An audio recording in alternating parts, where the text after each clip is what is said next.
Angel Reese recorded her 1,000th career rebound today in her 79th career game, 10 games faster than anybody else in WNBA history. She also did not allow a field goal as the primary defender after the first quarter, went 0 for 8 in that span.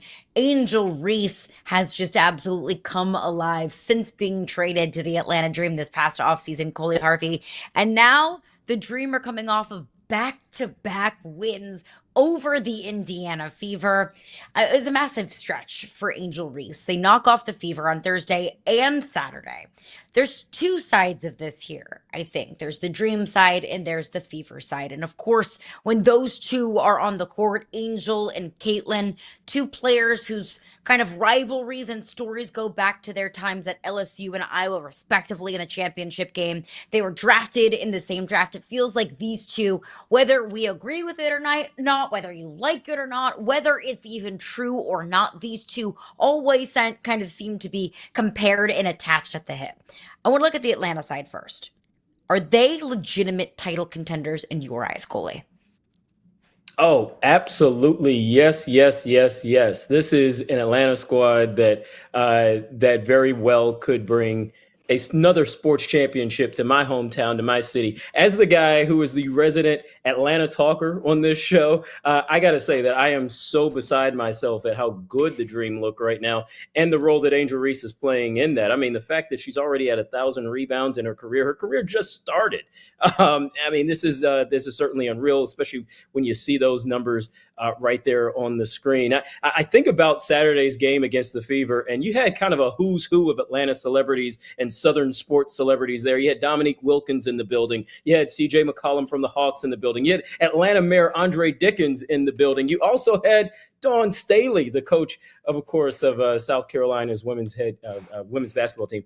So you just had all these people who wanted to be part of this, and that's what it feels like in the city right now. I'm actually heading down to Atlanta in a couple of days. I'm excited to feel what the atmosphere is, not just for the World Cup, but also for what's going on with the WNBA. It just seems as if the city, at least from afar, from my perspective, is has really latched onto this team. It's latched onto Angel Reese. It's latched onto what it believes can be a team that competes down the line. And of course, as you mentioned, the two wins against the Fever just this past weekend, that's huge. That goes a long way to proving that there is something that's really been built in Atlanta. Of course, the Dream also going to the playoffs last year and really laying the groundwork for what feels like a nice run for the next 2 or 3 seasons, perhaps, maybe even longer than that. We'll see. But yeah, I'm excited. I know Atlanta's excited. I think the one test that the Dream have not quite passed just yet, and they've only had one chance at that test, and that's the New York Liberty. They lost to Liberty a couple of weeks ago. They won't see the Liberty again until the very end of the season, where they match up with Liberty 2 times in a row. Those are going to be crucial games as we go into the playoff picture. And then, of course, the way that it's shaking out right now, the Dream, although they are record-wise the best team in the East, it looks like those two teams, the Dream and the Liberty, would meet at some point in the postseason. And if they can pass that test, then I say yes, yes, yes, even more so yes. This is a legitimate title contender. It does feel like Atlanta news just organically finds itself into the show whenever Coley Harvey is in for Jason Fitz. And that is just the good vibes that you attract for your hometown, Coley. Because I'm with you 100%. The Dream are title contenders. And it felt like they were title contenders last year. And then they make the splashy blockbuster move to acquire Angel Reese. And that was the vision, was we felt like we were close last year. We were just maybe a couple of players away or one elite rebounder away from really breaking through.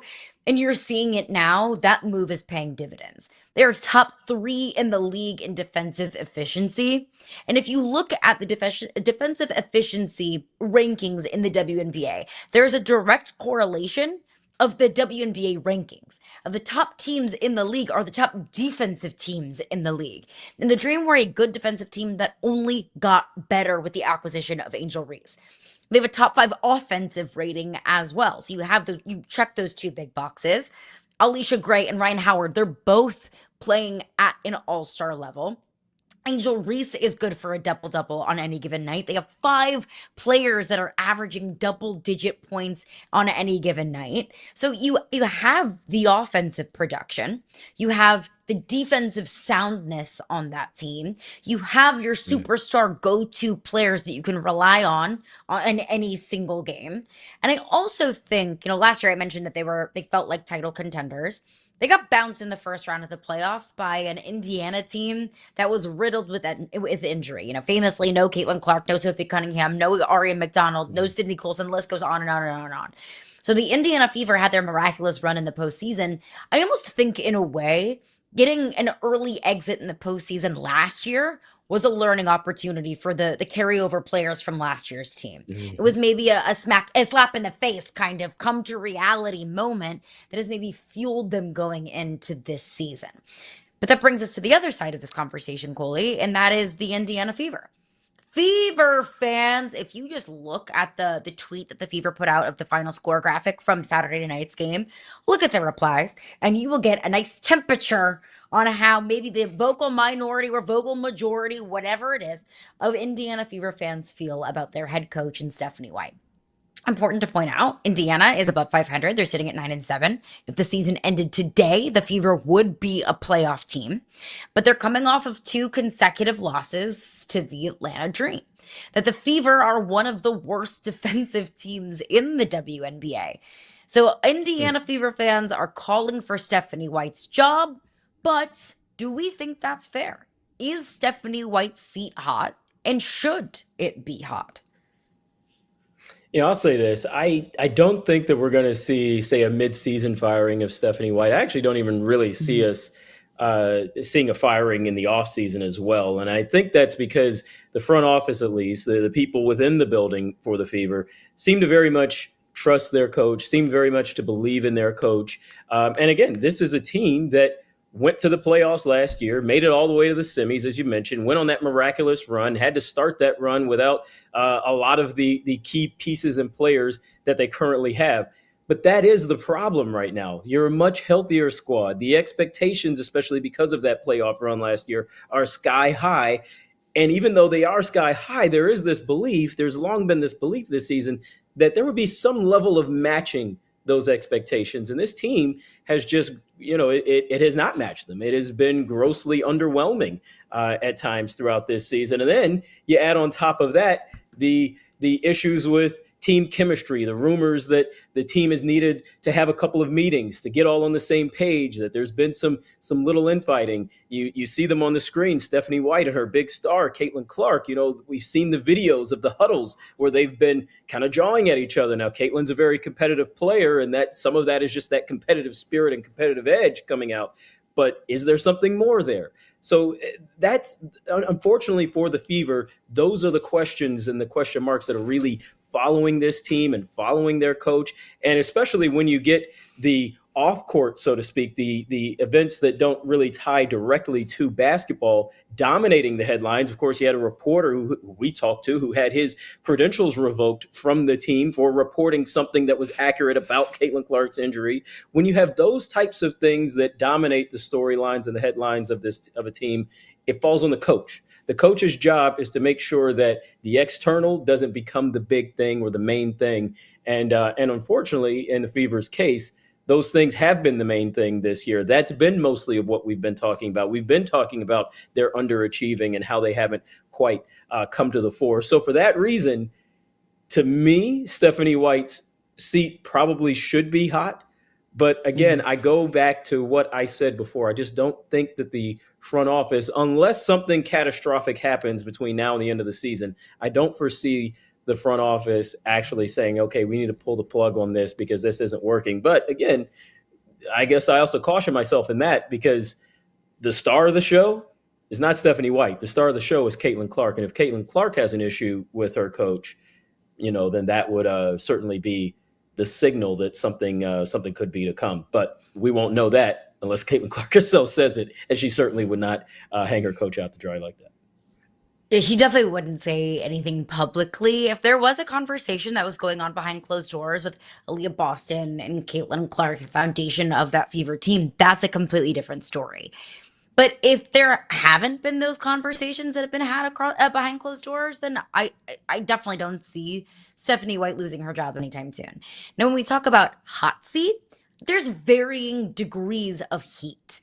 that I think you can be on the hot seat and you are so uncomfortable. It is so hot that you might get fired tomorrow. And you might be on the Hmm. hot seat to the point where you just need to prove more, that you need, that your team needs to show more. It's not as hot as a coach that could lose their job tomorrow, but there's still pressure. There's still eyeballs on you and your team to deliver. I think that's where Stephanie White is right now. Because you don't go to the WNBA semifinals as banged up as the Fever were last year and then turn around and fire your coach less than halfway into the next season, especially when your team is still in playoff position. Does it look as good as we thought it would? No, it doesn't. Especially, like, this team had legitimate championship ceiling, a legitimate championship expectation. And right now, there's probably 4 or 5 teams that I would take over the Fever if I had to bet on a team to win the WNBA finals tomorrow. It's not where this team wants to be. It's not where this team expected to be. But they're still, like I said, they're still 9-7. They still came into this 2-game losing streak on what, a 4 or 5 game winning streak?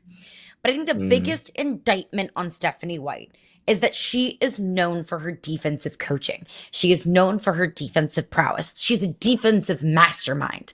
This Fever team's defense is the reason why their record doesn't look as favorable as we expected it to.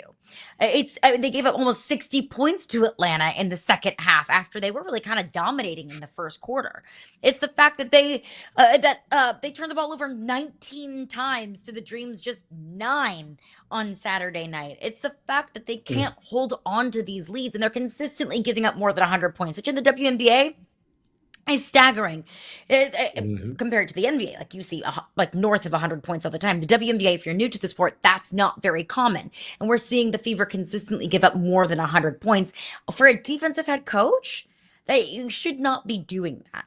And it's not to me, Coley, about the interactions that she has with Caitlin Clark on the sidelines. I have no problem with coaches and players that are competitive, showing that Hmm. competitive fire. To me, it's the defense. If the Fever can't figure out their defense, then they will absolutely not be winning a championship this year. And it's that, for that reason, that Stephanie White has a lot of pressure on her.